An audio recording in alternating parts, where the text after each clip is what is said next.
De nombreux ouvrages affirment qu'il faut 21 jours pour prendre une nouvelle habitude, mais ce n'est pas vrai.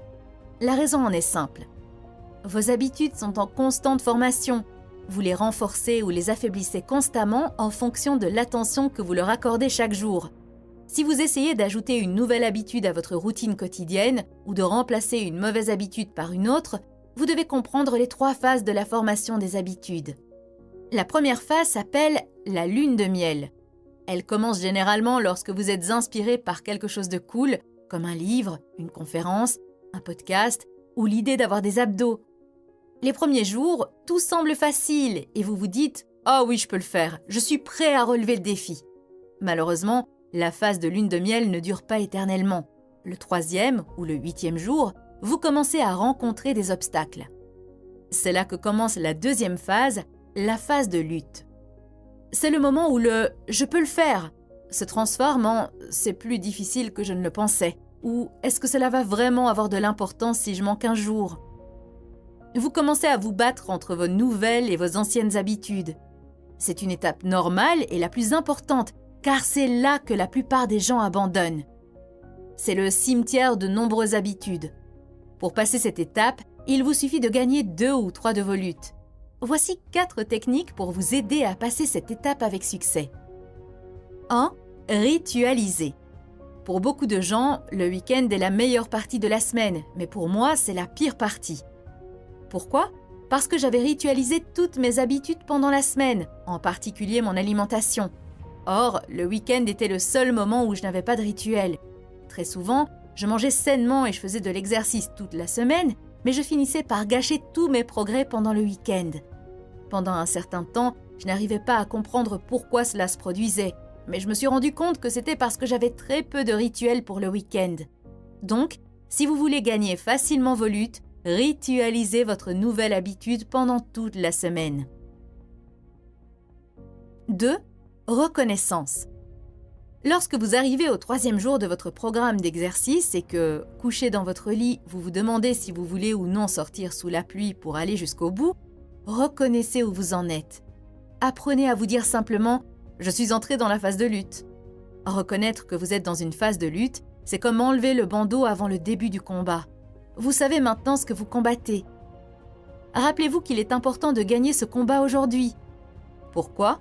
Parce qu'à chaque fois que vous gagnez une lutte, la suivante devient plus facile à gagner grâce à l'élan que vous créez. L'élan fonctionne aussi dans l'autre sens.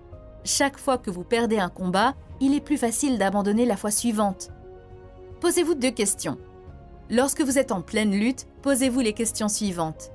Que ressentirais-je si je gagne cette lutte ? Et que ressentirais-je si je la perds ? Ainsi, vous ne vous concentrez plus sur vos luttes, mais sur vos émotions. Ce faisant, concentrez-vous sur les bons sentiments comme l'espoir, l'optimisme et la fierté, plutôt que sur les sentiments négatifs associés à la défaite.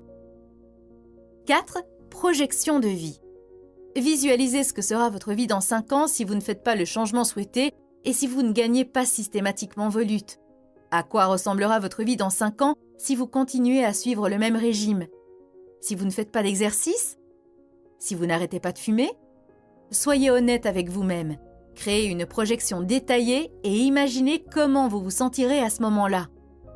Maintenant, faites la même chose, mais si vous réussissez. Comment sera votre vie si tout se passe bien ? Il s'agit d'un exercice puissant qui vous aidera à gagner vos combats.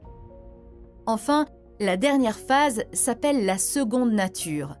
À ce stade, l'habitude désirée ne demande que très peu d'efforts pour se concrétiser. Vous avez l'impression d'avoir déjà gagné la bataille, mais ne baissez pas la garde si vite car il y a 3 gros monstres qui se cachent derrière les buissons et qui sont prêts à attaquer. 1. Le monstre du découragement. L'une des réalités malheureuses du monde est que ce n'est pas parce que vous travaillez dur et que vous faites ce qu'il faut que les bonnes choses vous arrivent automatiquement. Par exemple, vous avez modifié votre régime alimentaire et fait tout ce qu'il fallait, mais cela n'a pas produit les résultats escomptés en matière de perte de poids. Il est très facile de se dire « Pourquoi me donner la peine ? De toute façon, ce que je fais n'a pas d'importance. » Le monstre du découragement est très dangereux car il vous pousse à essayer d'arrêter. Toutefois, avant de vous arrêter, rappelez-vous que les progrès se font par à-coups et non par intervalles réguliers. Vous ne perdez pas 0,5 kg chaque semaine. Vous ne perdez rien pendant 2 ou 3 semaines, puis vous perdez soudainement 1 kilo. C'est la nature même du progrès dans n'importe quel domaine. 2. La séduction du succès. Une fois que vous avez réussi à adopter une nouvelle habitude, il est facile de baisser la garde et de revenir à ses anciennes habitudes. Supposons que vous essayez de perdre du poids et que vous avez réussi à faire passer vos nouvelles habitudes alimentaires au stade de la seconde nature. Vous vous regardez et vous vous dites « Oh, j'ai réussi à manger sainement pendant les 3 derniers mois, je suis au top. Ce ne sera pas un problème si je mange un morceau de gâteau aujourd'hui. » Et vous avez raison, ce ne sera pas un problème de faire une exception de temps en temps.